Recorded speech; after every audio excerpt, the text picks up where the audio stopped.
Kembali di Sapa Indonesia Pagi, Saudara, mediasi dalam perkara gugatan tuduhan ijazah palsu Presiden ke-7 Joko Widodo yang digelar di Pengadilan Negeri Solo berakhir tanpa kesepakatan.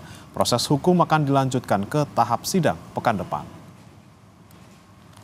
Mediasi digelar dengan pihak penggugat yang mengatasnamakan tipu UGM dengan tergugat Jokowi, KPU Solo, SMA Negeri 6 Surakarta, dan Universitas Gadjah Mada Yogyakarta. Pada proses mediasi, penggugat meminta syarat perdamaian dengan meminta tergugat membuka secara publik data yang berkaitan dengan ijazah Jokowi.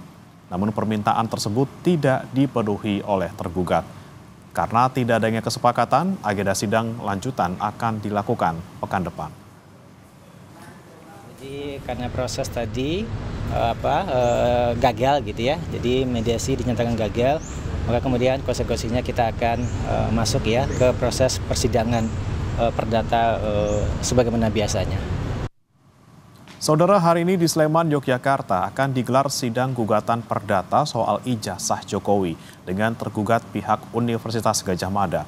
Soal sidang ini akan dilaporkan oleh jurnalis Kompas TV Michael Aryawan. Selamat pagi Michael, bisa dijelaskan untuk sidang di Sleman, apa yang menjadi tuntutan dari penggugat? Ya, selamat pagi Bremana dan saudara. Pengadilan Negeri Sleman akan menggelar sidang gugatan yang dilayangkan oleh seorang warga Makassar bernama Kamarudin, di mana ada 8 pihak yang digugat, yaitu 7 diantaranya adalah pejabat di kampus Universitas Gadjah Mada, mulai dari rektor, 4 wakil rektor, dekan, dan kepala perpustakaan Fakultas Kehutanan.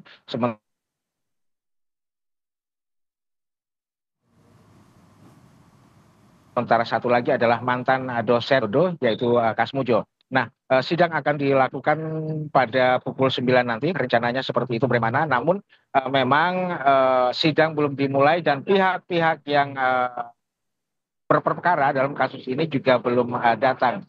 Nah, jika Anda tadi sempat menanyakan apa sebenarnya yang digugat oleh penggugat, dalam hal ini Kamarudin menggugat Universitas Gadjah Mada dan juga mantan dosen Joko Widodo dianggap melakukan perbuatan melawan hukum dengan membiarkan polemik ijazah Joko Widodo terus terjadi sehingga seolah-olah kasus ini tidak ada rampungnya. Sementara Universitas Gadjah Mada dan kemudian dosen dari Joko Widodo hanya membiarkan dan hanya diam saja. Demikian, Breman.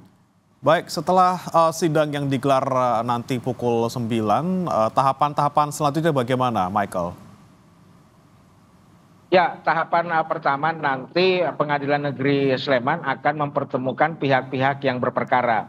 Penggugat dari Makassar, yaitu Kamarudin, akan bertemu dengan pihak dari Universitas Gadjah Mada yang hal ini akan diwakilkan oleh divisi hukum dari UGM. Kemudian nanti yang kami belum tahu adalah siapa yang akan mewakili dosen atau mantan dosen Jokowi, yaitu Pak Kasmujo. Apakah Pak Kasmujo sendiri yang akan datang ke Pengadilan Negeri Sleman ataukah ada pihak lain yang membantu secara hukum terhadap Pak Kasmujo ini? Kalau kami kemarin sempat berbicara dengan Pak Kasmujo, dikatakan dia akan sepenuhnya dibantu oleh Fakultas Kehutanan UGM. Nah, namun memang kita akan lihat saja siapa nanti yang akan datang. Nah, tahapan-tahapan pertama itu mereka akan dipertemukan dulu, kemudian diperiksa kelengkapan berkas-berkas dokumen perkaranya di antara semua pihak. Nah, setelah semua dirasa lengkap dan semua pihak sudah datang ke Pengadilan Negeri Sleman, maka nanti dilanjutkan dengan sidang mediasi tertutup. Demikian, Bremana. Baik, kita nantikan sidang perdana hari ini. Terima kasih Michael Aryawan melaporkan langsung dari Sleman, Yogyakarta. Selamat bertugas kembali.